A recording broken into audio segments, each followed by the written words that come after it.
আমরা এখন যে প্রশ্নটা সমাধান করব সেটি হচ্ছে 684000 শীর্ষবিন্দু বিশিষ্ট ত্রিভুজের ক্ষেত্রফল কোনটা। এই চারটা অপশন থেকে আমরা খুঁজে বের করব কোনটা সঠিক উত্তর।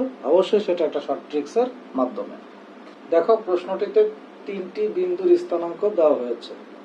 এদের মধ্যে একটি হচ্ছে মূল বিন্দুর স্থানাঙ্ক। তিনটি বিন্দুর মধ্যে যদি একটি বিন্দুর স্থানাঙ্ক মূল বিন্দুর স্থানাঙ্ক হয়ে থাকে তাহলে শুধুমাত্র আমরা এই ট্রিক্সটি ব্যবহার করব। দেখো, ট্রিক্সটি হচ্ছে এরকম যে তিনটি বিন্দুর মধ্যে যেটি মূল বিন্দুর স্থানাঙ্ক অর্থাৎ 0 0 সেটিকে আমরা বাদ দিয়ে দেব। এরপর বাকি যে দুটি বিন্দু থাকবে সেখান থেকে প্রথম বিন্দুর বুঝের সাথে দ্বিতীয় বিন্দুর কোটি গুণ করব, অর্থাৎ এক্ষেত্রে 6 এর সাথে 0 গুণ করে দেব। তাহলে সেক্ষেত্রে আমরা পেয়ে যাব হচ্ছে 0। আর প্রথম বিন্দুর কোটির সাথে দ্বিতীয় বিন্দুর বুঝ গুণ করব, এক্ষেত্রে পাচ্ছি হচ্ছে 8 × 4 = 32।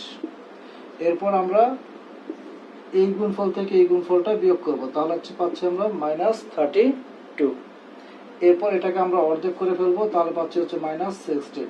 ক্ষেত্রফল যেহেতু ঋণাত্মক হয় না সেহেতু মাইনাস সংখ্যাটাকে আমরা বাদ করে দেব, তাহলে আমরা পাচ্ছি হচ্ছে 16।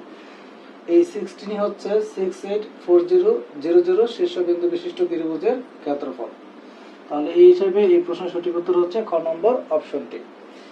এই ট্রিক্সটি বা পদ্ধতিটি ব্যবহার করে আমরা খুব সহজে এ ধরনের প্রশ্ন, অর্থাৎ তিনটা বিন্দুর স্থানাঙ্ক দেওয়া থাকলে ত্রিভুজের ক্ষেত্রফল খুব সহজেই কত হবে তা জেনে নিতে পারি। তবে অবশ্যই মনে রাখবে তিনটা বিন্দুর একটি অবশ্যই মূল বিন্দু হবে।